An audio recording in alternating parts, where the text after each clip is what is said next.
Aleluia, que tempo maravilhoso. Quero te dar boas-vindas. Deus já tem feito coisas incríveis nesse culto e eu quero encorajar você a abrir o seu coração, como foi dito aqui, a compartilhar, porque a gente está a um clique de que alguém possa ter uma transformação de vida, um clique de que a vida de alguém seja completamente mudada.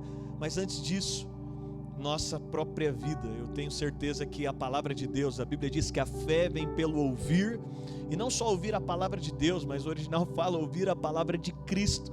Quando o evangelho é pregado, a gente se enche de fé. Quando o evangelho é pregado, as escamas dos nossos olhos caem. Quando o evangelho é pregado, é como os discípulos a caminho de Emaús, enquanto Jesus os falava, a Bíblia diz que quando eles partiram, comeram, os olhos deles se abriram e eles perceberam que era Jesus.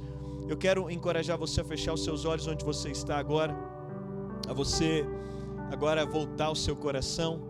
Se você já compartilhou com alguém, reforça aí, à medida que esse culto vai acontecendo, reforça, porque eu tenho certeza que Deus vai falar com você profundamente. Mas você pode fechar seus olhos onde você está. Vamos lá, vamos permitir que o Espírito Santo fale conosco agora. Vamos colocar o nosso coração agora como quem tem fome, não simplesmente como quem sabe que ele tem um alimento, mas como quem quer ser satisfeito por esse alimento. Senhor, nós abrimos o nosso coração. Nesse domingo nós pedimos ao Teu Espírito, fala aos nossos corações. Tu és o Deus de perto, mas também o Deus de longe. Tu és aquele Deus que não age só aqui agora. O Senhor pode agir em qualquer lugar agora. O Senhor pode agir em qualquer família, em qualquer casa. O Senhor pode tocar os corações. E nós nos voltamos à Tua palavra. Nós damos liberdade ao Teu Espírito. Nós te pedimos, marca-nos uma vez mais. Nós te pedimos, toca-nos uma vez mais. Nós te pedimos que a Tua palavra, que é rema, ela é viva, eficaz, que ela possa tocar os nossos corações de maneira real nessa manhã. E nós nos dispomos àquilo que o Senhor quer fazer nessa manhã. Nós nos dispomos àquilo que o Senhor quer produzir nessa manhã. E esse é o nosso coração, e esse é o nosso desejo, e essa é a nossa expectativa, em nome de Jesus. Eu quero compartilhar com você hoje, e Deus tem falado muito ao meu coração sobre uma vida de andar sobre as águas. E eu sei que quando a gente fala sobre andar sobre as águas, todo mundo aqui já andou sobre as águas em algum momento da sua vida cristã. Todo mundo em algum momento precisou sair do natural. Todo mundo em algum momento precisou romper as possibilidades. Quantas vezes na minha vida eu ouvi algo que me obrigava a dar um passo de fé? Quantas vezes na minha vida eu ouvi algo que me obrigava a sair do barco, que me obrigava a dar um passo ousado, e todos nós já tivemos algo assim. Mas é tão interessante porque andar sobre as águas, e Deus tem ministrado isso ao meu coração, e depois de um ano de pandemia exatamente, a gente achando que já tinha acabado, agora tudo retorna. Mas o estilo de vida cristã é um estilo de vida de andar sobre as águas. É um estilo de vida não de negação das impossibilidades, mas de triunfo sobre as possibilidades. Não de negação dos problemas, mas de convicção de vitória sobre os problemas. Não de negação daquilo que a gente vê, mas com entendimento do que aquilo que se vê é passageiro, é momentâneo, mas o que não se vê é eterno. E com base nisso, Deus tem falado ao meu coração, e eu quero abrir essa série porque Deus fez uma pergunta ao meu coração, com base lá em Mateus capítulo 14, você conhece Mateus capítulo 14, e Deus me perguntou algo. Mateus capítulo 14, a gente vai ler aqui, você conhece essa cena, mas o que eu quero colocar para você hoje é a pergunta que o Espírito fez a mim: o que te faz naufragar? Eu quero abrir essa série andando sobre as águas, sobre viver acima das impossibilidades, fazendo uma pergunta: o que te faz afundar?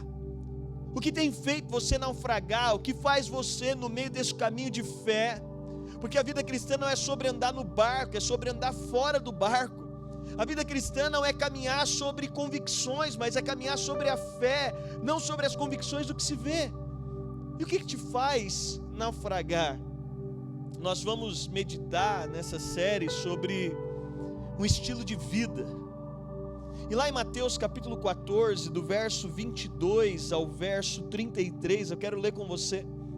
A Bíblia diz: Jesus anda sobre as águas. E eu sei que quando nós falamos de andar sobre as águas, aqui a gente vai ver Pedro andando sobre as águas. E ainda que eu reconheço que Pedro para nós é um modelo, Pedro para nós é um exemplo, mas Jesus é o nosso modelo maior. Jesus é o nosso exemplo maior. Eu queria que você tivesse esse prisma sobre esse texto. Ainda que Pedro para nós é um exemplo de quem deu um passo e saiu do barco, o nosso padrão supremo não é Pedro, o nosso padrão supremo é Jesus.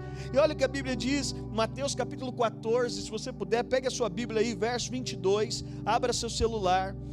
Logo em seguida, obrigou os seus discípulos a entrar no barco e passar adiante dele para o outro lado, enquanto ele despedia as multidões. É interessante porque aqui logo no início a gente se depara com algo interessante.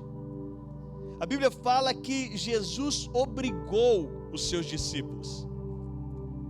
É certo que os discípulos não queriam, mas todas as vezes que Jesus ele nos convida a um passo de fé, ele vai nos convidar a uma travessia. Sabe, Jesus sempre vai nos convidar a uma vida que a gente rompe o lugar que a gente está. Jesus sempre vai nos convidar a uma vida onde a gente sai do nível de fé em que nós estamos e a gente rompe o nível de fé que nós estamos.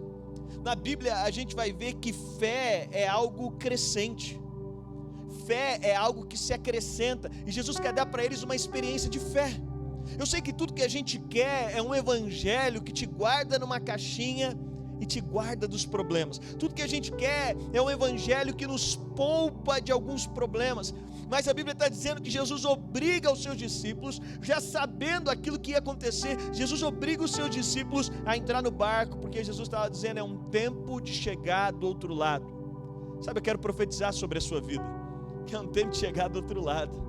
É um tempo de você romper coisas na sua história, é um tempo de você romper coisas na sua família, é tempo de romper coisas na sua vida. E quando a gente fala desse rompimento, você já imagina um rompimento financeiro, você já imagina a troca da casa. Não. O que Deus está interessado não é o que pode se ver, é o que não se vê.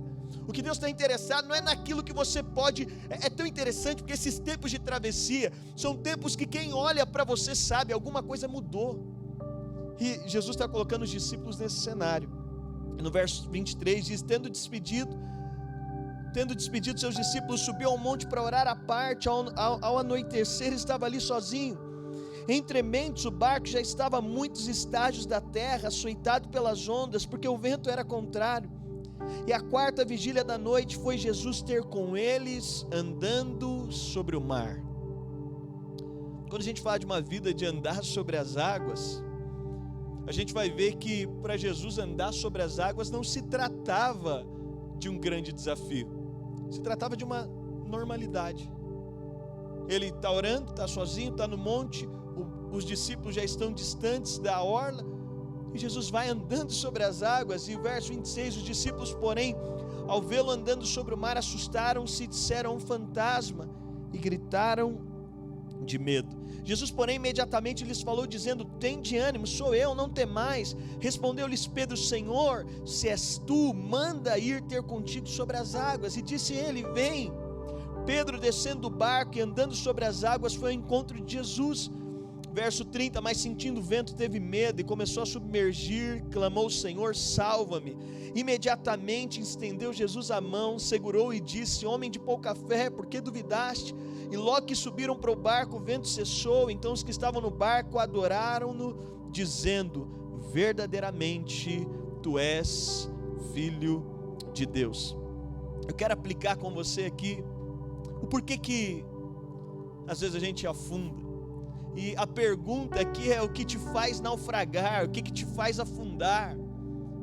Pedro, ele afunda em determinado momento, os discípulos não têm nem coragem de dar um passo para fora do barco. E quando nós olhamos todo esse cenário, o cenário que nós vivemos, os dias que nós vivemos, eu não sei para você, mas são dias onde você está obrigado a andar sobre as águas. 2 semanas, onde pelo menos 2 semanas, depois de um período de tanta complexidade, nós estamos em 2 semanas, onde nós estamos sendo obrigados a andar sobre as águas. Onde nos falta poucas alternativas a não ser caminhar pela fé, a ver o sobrenatural, a enxergar o impossível. Mas nesse caminho, o que nos faz naufragar? E eu queria colocar aqui algumas coisas que fizeram os discípulos naufragarem, algumas coisas que fizeram com que Pedro olhasse e ele afundasse. E a primeira coisa que nos faz naufragar é um sentimento de ausência de Jesus. A Bíblia diz que quando esses discípulos veem Jesus andando sobre as águas, eles gritam porque eles estão desesperados. A Bíblia diz que o barco já estava a muitos estádios da terra, açoitado pelas ondas. E é interessante porque nesse ambiente de sentimento de ausência de Jesus, a nossa alma sempre vai querer nos levar a uma percepção de que nós estamos sozinhos. Você vai perceber que todo sentimento de naufrágio é acompanhado de um sentimento de solidão, de uma percepção de que Jesus não está ali. Ei, o grande trabalho do diabo é fazer com que você não perceba que Jesus está, é fazer com que você não perceba que Ele está se movendo, que Ele está fazendo, que Ele está presente. E a segurança para andar sobre as águas é baseada sobre quem está comigo. Quem está comigo vai definir o nível de certeza, de convicção e de fé na qual eu posso caminhar. Tome cuidado com as verdades que você absorve para você. Os discípulos estão distantes e o aparente sentimento é de que eles estão sozinhos. O aparente sentimento é um sentimento da ausência de Jesus. Falando sobre isso, talvez você já sentiu assim. Talvez você tenha se sentido assim. Sabe aquele ambiente que parece que Jesus não está fazendo nada, parece que ele nem está vendo, parece que ele não está participando, parece que ele não está real. E quando eu te falo sobre esse sentimento, talvez você queira dizer: não, pastor, eu nem sinto assim. Mas é interessante, eu estava conversando com alguém essa semana, eu estava dizendo para ele que a chave da vida cristã está no descanso. O poder da vida cristã está em descansar. O desafio, e Paulo nos chama a atenção dizendo: não vamos cair no mesmo erro de desobediência como aquele povo no deserto caiu, porque eles se preocuparam com algo que não deveriam se preocupar. Gente, olha que loucura, só 2 homens entraram na terra porque só 2 homens conseguiram descansar no que Deus tinha dito. Em outras palavras, não é simples descansar.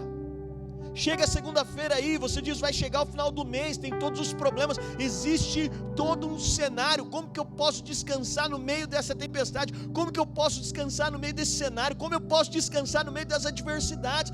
E aqui a gente está vendo os discípulos com um sentimento de ausência de Jesus. E quando a gente sente Jesus ausente, a gente vai ter que fazer algo que é fruto da nossa força.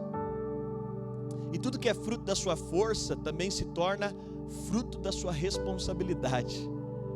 Tudo aquilo que é fruto da minha força, então eu me torno responsável pelos resultados daquilo que eu mesmo faço. Eu disse que eu estava conversando com alguém essa semana.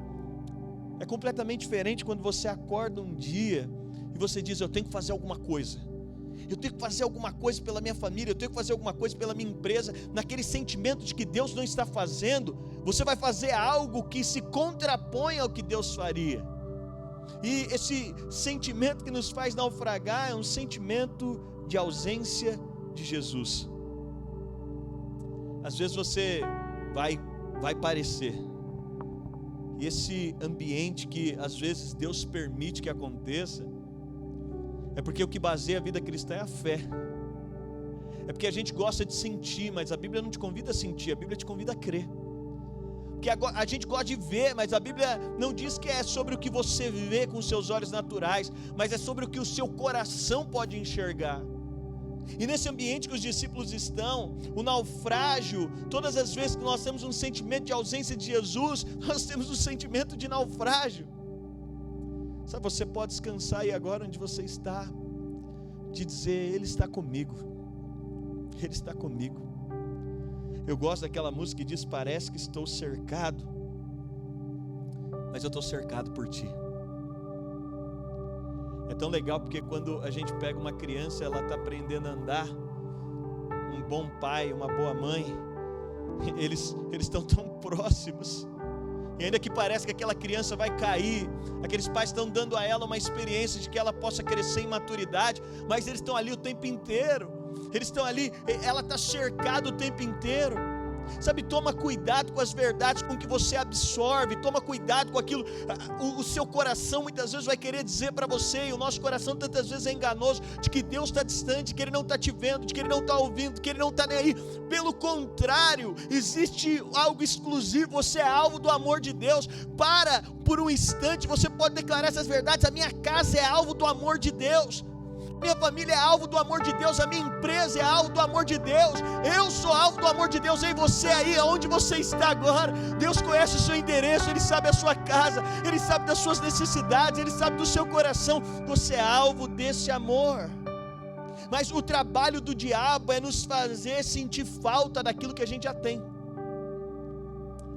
Não é que você vai ter, não tem como ter mais Deus do que você já tem, no aspecto da profundidade daquele que foi amalgamado a você, mas quando a gente olha para esse aspecto que nos faz naufragar, esse sentimento de que Deus não está presente, gente, às vezes a gente precisa de parar tudo, a gente precisa só erguer os nossos olhos espirituais e descansar na verdade de que Ele está perto, ou melhor, Ele está em nós.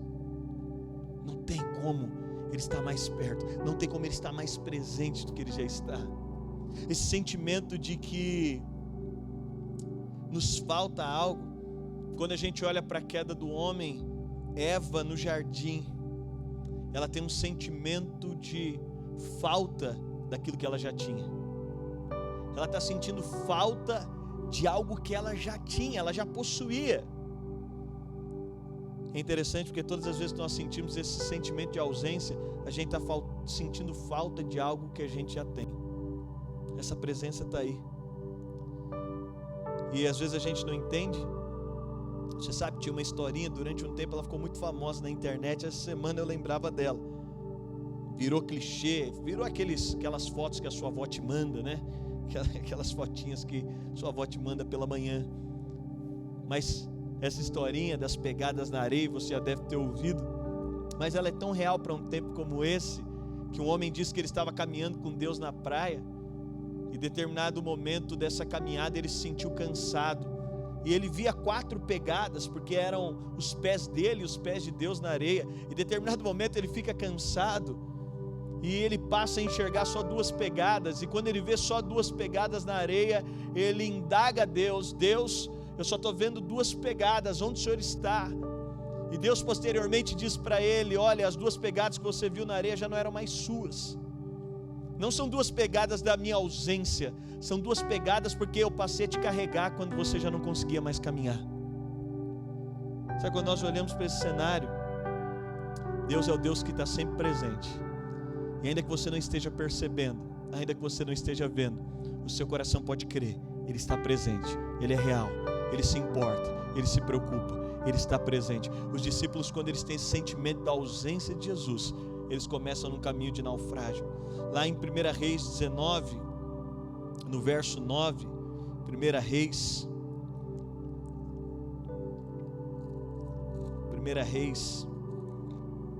capítulo 19, verso 9, se você puder abrir a sua Bíblia aí, olha o que a Bíblia diz em 1 Reis 19, 9.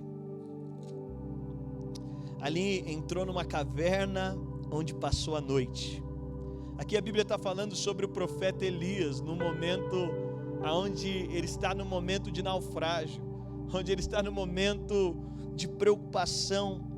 Respondeu ele: tenho sido muito zeloso pelo Senhor, Deus dos exércitos, porque os filhos de Israel deixaram teu pacto, derrubaram os teus altares, mataram os teus profetas à espada, e somente eu fiquei, e busco a minha vida para tirar.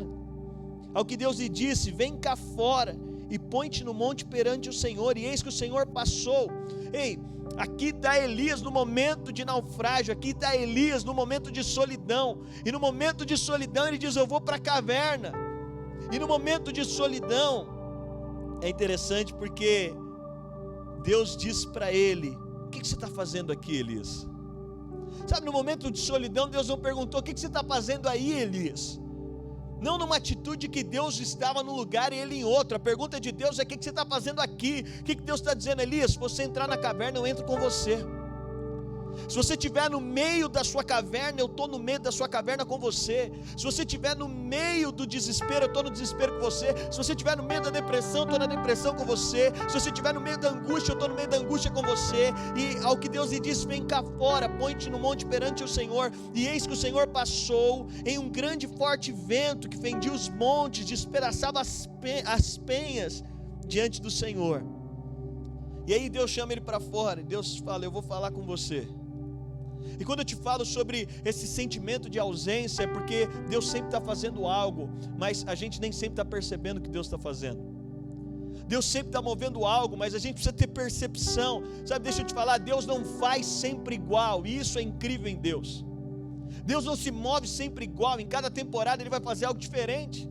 Em algumas temporadas a provisão vai vir de um lugar, em outras por outro, mas Deus tem essa dinâmica. E aí a Bíblia diz que Deus chama Elias para fora da caverna e diz: eu vou falar com você. E vem um vento que despedaça tudo. E Elias, você sabe, era um profeta que estava acostumado com sinais assim incríveis.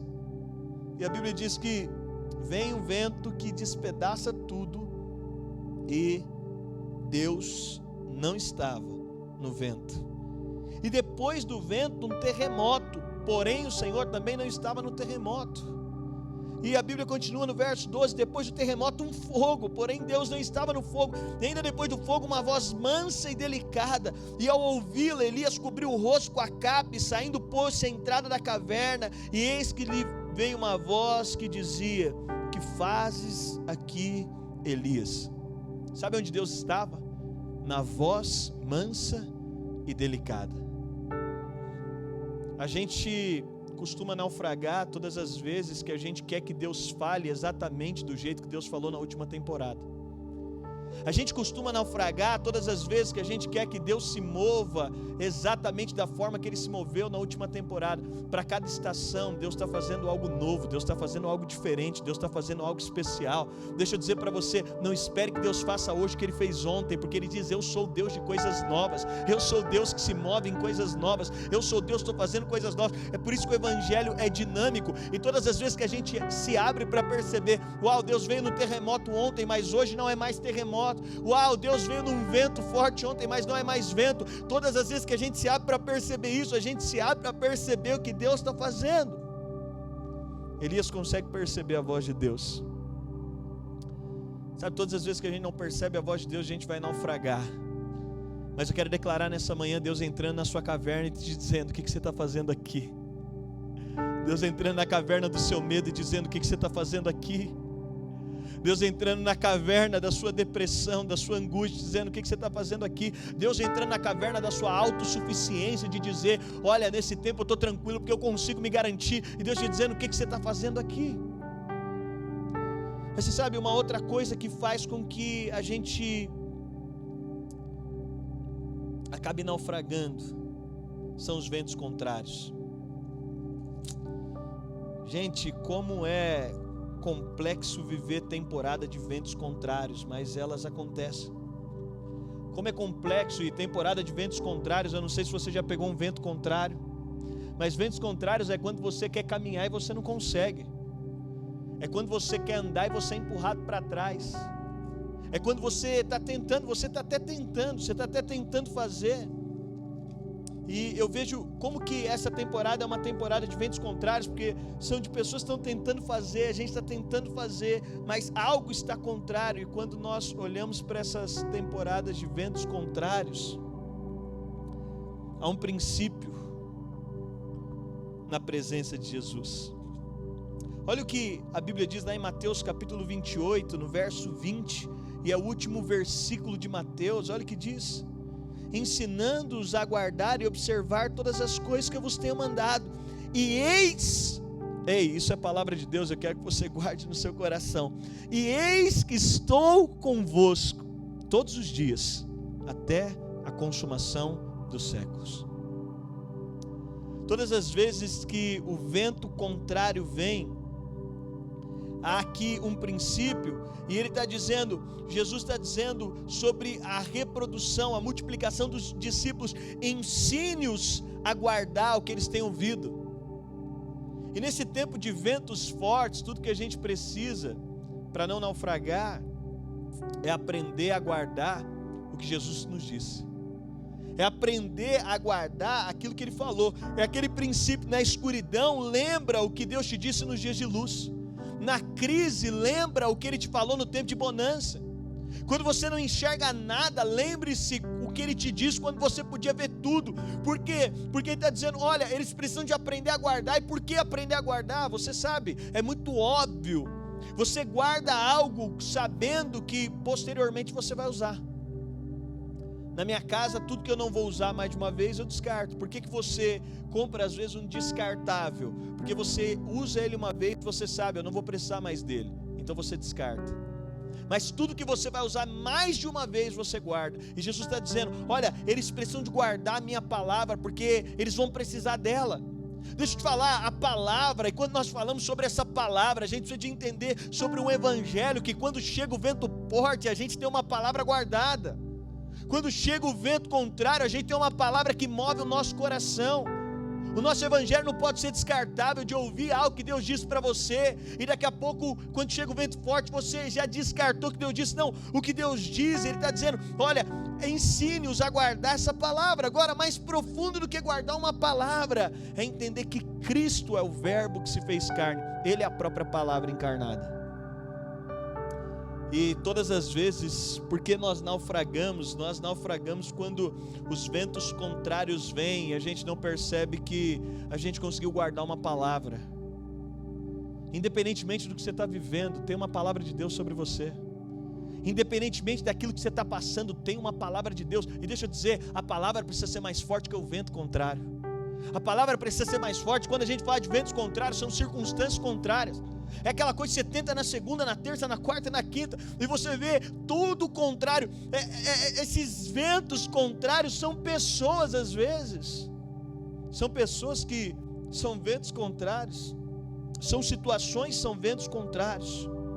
Deixa eu te falar algo. Todo vento contrário passa, mas a palavra sempre permanece. Você precisa de guardar isso. O vento contrário vai passar. Eu não sei o que é vento contrário, mas ele passa. Mas a palavra permanece. Diante dos ventos contrários que querem te fazer naufragar, ancore a sua vida numa palavra. Guarde o seu coração numa palavra. Eu quero encorajar você permitir que Deus renove a sua mente nesses dias, para que você, no meio do caos, você possa dizer: eu tenho uma palavra que me guarda, tenho uma palavra que me direciona.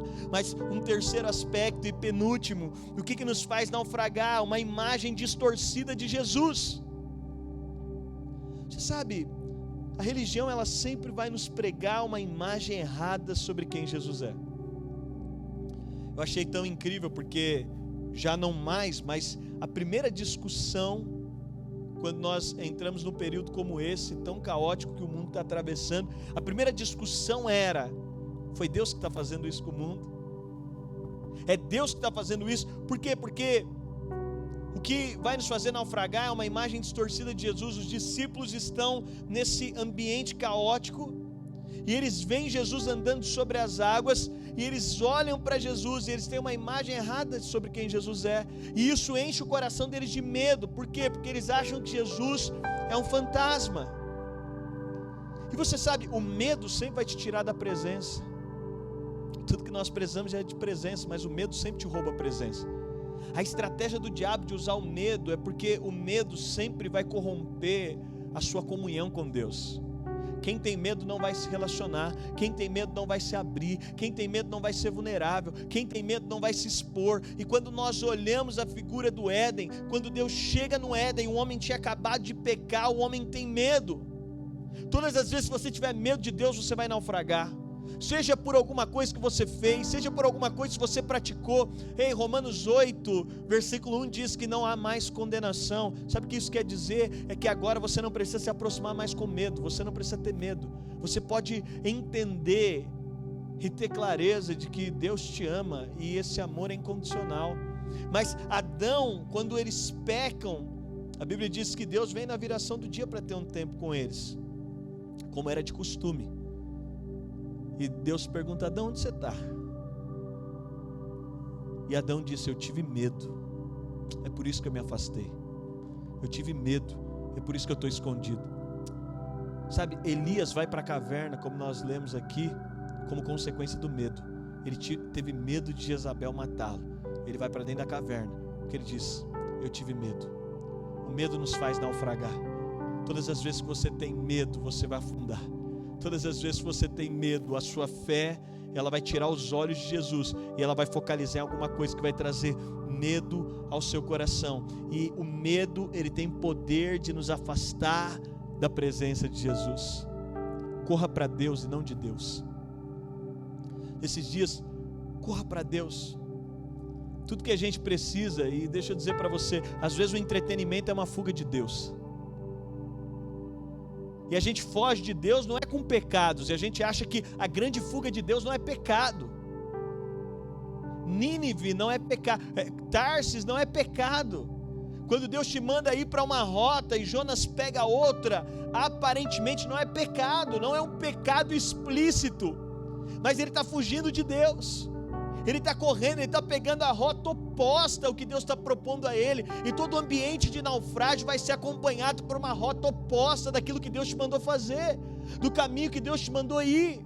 Essa imagem distorcida de medo vai fazer você pegar uma rota, um caminho contrário daquilo que Deus planejou que você fosse. Mas todas as vezes que a gente tem a imagem correta sobre quem Deus é, a gente pode sair da caverna. Porque a palavra de Deus nunca te deixa prostrado, ela nunca te deixa para baixo. A palavra de Deus sempre vai te encher de ânimo, a palavra de Deus sempre vai ter uma palavra de encorajamento, a palavra de Deus, ela sempre vai produzir isso. Ver Jesus. Você pensa, eles estão diante de Jesus. E nós sabemos que a verdade é que todo aquele que vê Jesus é transformado de glória em glória na mesma imagem de quem Ele é. Olha para Jesus, corre para Jesus. Te falar, é uma temporada de consagração. Deus, em todo esse tempo, Ele está nos chamando para um ambiente de proximidade e não de distância. Mas por último, a gente sempre vai naufragar quando nós tivermos uma imagem distorcida sobre quem nós somos. É interessante porque esse cenário termina com Jesus acalmando a tempestade, e os discípulos falam algo que me marca.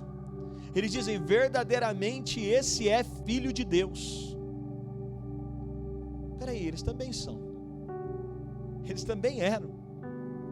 Eles estão declarando sobre Jesus, e o que está ali não é eles dizendo: realmente esse cara é Deus. Não, Filho de Deus. Realmente esse cara é o Todo-Poderoso que pode fazer tudo. Não, o que eles reafirmam sobre Jesus é a identidade que Jesus havia recebido de Filho.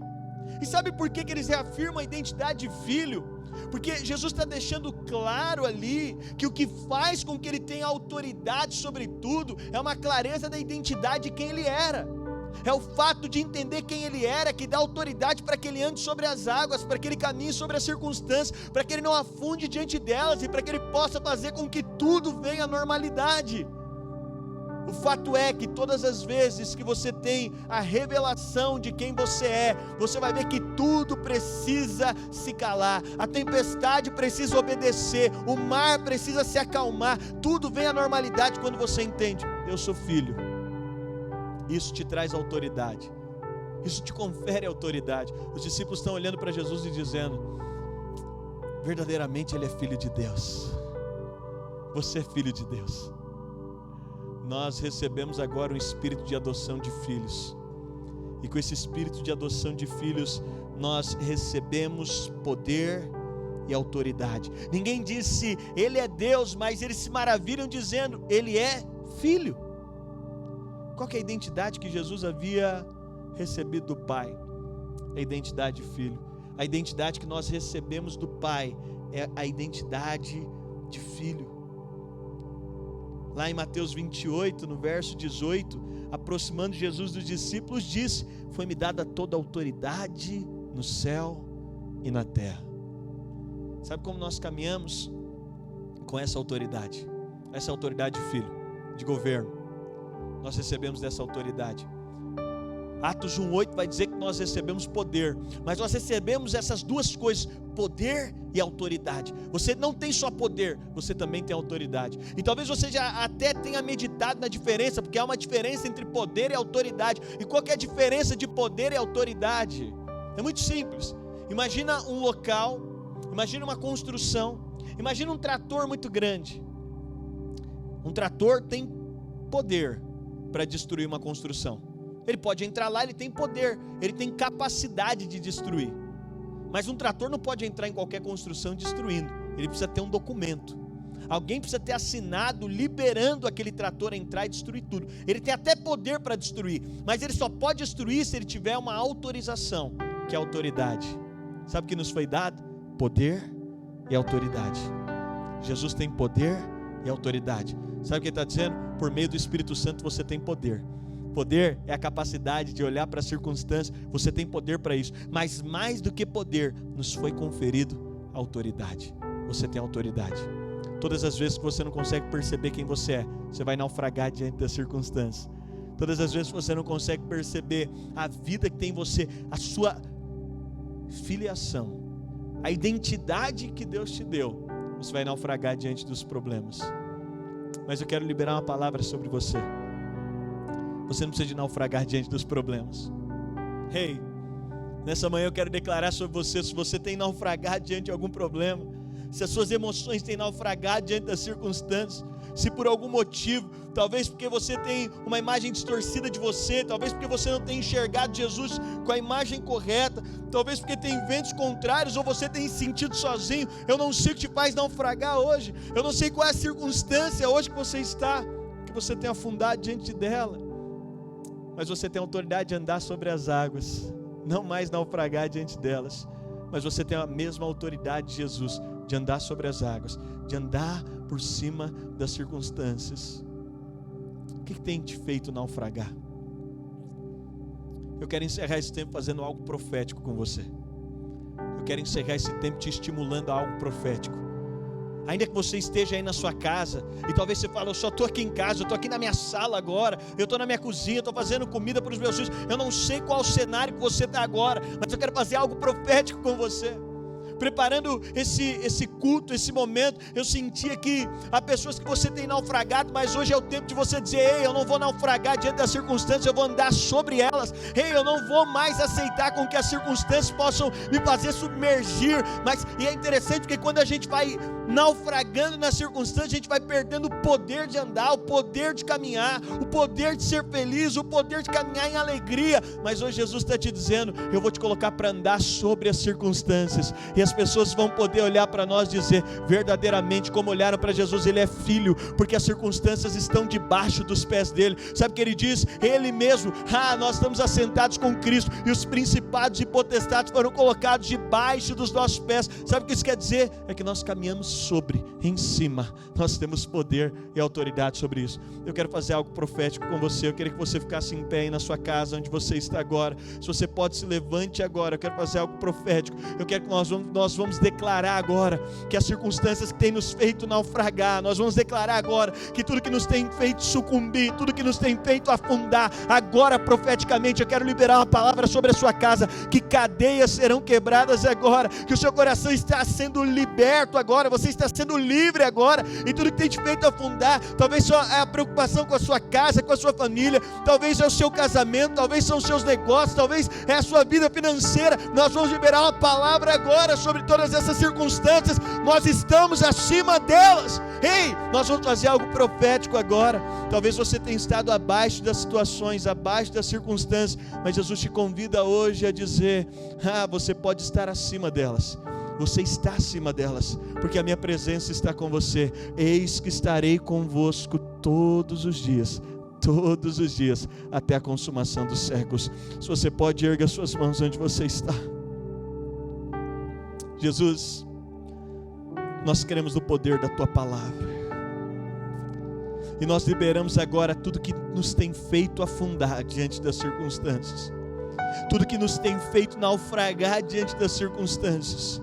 Nós liberamos uma palavra agora de autoridade sobre as circunstâncias. Poder e autoridade para declarar as circunstâncias. Poder e autoridade para não submergir diante das circunstâncias, mas para estar acima delas. Eu quero profetizar que tudo que tem nos feito naufragar diante das circunstâncias, nós liberamos uma palavra agora e declaramos: nós estamos acima das circunstâncias. Nós liberamos, por pior que elas sejam, por mais caóticas que elas sejam, por mais desafiadoras que elas sejam, nós não estamos abaixo delas, nós estamos assentados com Cristo. E eu quero declarar em nome de Jesus, Pai, que essa clareza da Tua presença, eu profetizo agora, em cada caverna que nós estamos agora, que venha a Tua luz. Nós queremos perceber como o Senhor está trabalhando e de que forma que o Senhor está trabalhando, porque nós cremos, o Senhor não para de fazer, o Senhor não para de se mover. Senhor, nós declaramos sobre os ventos contrários, nós temos autoridade sobre eles. Nós declaramos agora sobre a Tua imagem, nós removemos todo espírito de medo e nós chamamos a existência também a clareza de quem nós somos, a clareza de filhos, de que nós somos amados e nós nos calçamos, nós nos descansamos nessa palavra, na realidade dessa palavra. Nós declaramos essa palavra sobre o nosso coração. Aleluia. Ainda onde você está, eu quero liberar algumas palavras. Eu quero fazer aqui para nós encerrarmos o nosso culto, um tempo profético. Eu creio no poder da oração. Eu creio que quando nós nos reunimos há um poder liberado. Nós optamos por ficar só na modalidade online, mas é uma cláusula pétrea da nossa Constituição. A igreja continua aberta, porque nós continuamos conectados no nome que é sobre todo nome. Nós continuamos conectados no nome que tem poder de fazer todas as coisas. Nós continuamos conectados no Jesus que nós adoramos, e nós não adoramos a um Deus que está morto, nós adoramos a um Jesus que está vivo, Ele é real. Nós somos o único povo da terra que não adora a uma imagem de escultura. Nós adoramos a um Deus que está vivo, está em nós. E eu quero liberar sobre você agora todo o desânimo que vai embora pelo poder do Espírito Santo. Sabe, eu sentia muito forte no meu coração de liberar sobre empresários, empreendedores. São dias que nós estamos vendo um contexto da pandemia, talvez você tenha estado preocupado. E eu orava nesses dias e Deus disse: eu mesmo estou guardando a cada um deles. Eu não sei qual é o seu cenário. Eu sinto Deus dizendo para você: troque as suas palavras, porque talvez tudo que você vê são os relatórios, tudo que você vê são as possibilidades e as perspectivas. Eu quero liberar uma palavra sobre você que empreende, sobre você que é empresário, sobre você que emprega pessoas. Eu quero declarar que você vai ver um tempo de cuidado e favor de Deus. Quero declarar que você vai conseguir distinguir a voz de Deus, e ainda que você esteja acostumado a fazer de uma forma, eu quero profetizar nesses dias que você perceberá a voz de Deus se movendo, ainda que de uma forma ilógica, ainda que de uma forma contrária, ainda que de uma forma que você não consiga ou que você não perceba naturalmente, mas seus olhos da fé vão poder enxergar aquilo que Deus está fazendo de maneira poderosa. Especificamente, eu quero profetizar aqui sobre as casas. Sabe, se você está aí no culto, se você está com o seu marido, a sua esposa, os seus filhos, eu queria que você pudesse abraçá-los agora. Eu quero orar pelo seu casamento, eu quero orar pela sua família, eu quero orar agora pelos seus filhos. Eu quero declarar em nome de Jesus que a sua casa nesses dias vai provar de unidade familiar. Eu quero declarar em nome de Jesus que a sua casa vai provar de um vínculo perfeito que é Cristo. Eu quero declarar que os seus filhos provarão. Pai, eu declaro agora sobre cada casal, sobre cada casa, cada casal agora, cada família agora. Eu quero profetizar sobre cada filho agora. Eu libero uma palavra sobre as casas, uma palavra de paz. Eu quero declarar uma palavra de descanso. Eu quero declarar agora, eu sinto, Senhor, alguns maridos cansados. Eu quero declarar, se você tem sentido cansado emocionalmente, se você tem sentido abatido emocionalmente, eu sinto alguns maridos que têm sentido cansados, mas eles chegam em casa e eles ainda precisam dar algo para suas famílias. Eu quero declarar que Deus está liberando um ânimo novo sobre o seu coração. Eu quero profetizar sobre cada casamento, sobre cada casa. Eu quero declarar sobre casais que têm encontrado dificuldade nesses dias.